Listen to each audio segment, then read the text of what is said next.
How do chiropractic adjustments help disc herniation?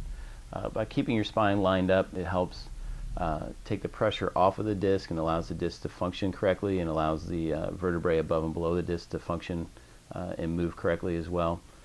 By doing that, the pressure is decreased, therefore the bulge and the herniation will reduce, taking it away from the nerve and decreasing your pain. And that's typically how the chiropractic adjustment will help you with disc herniations and bulges.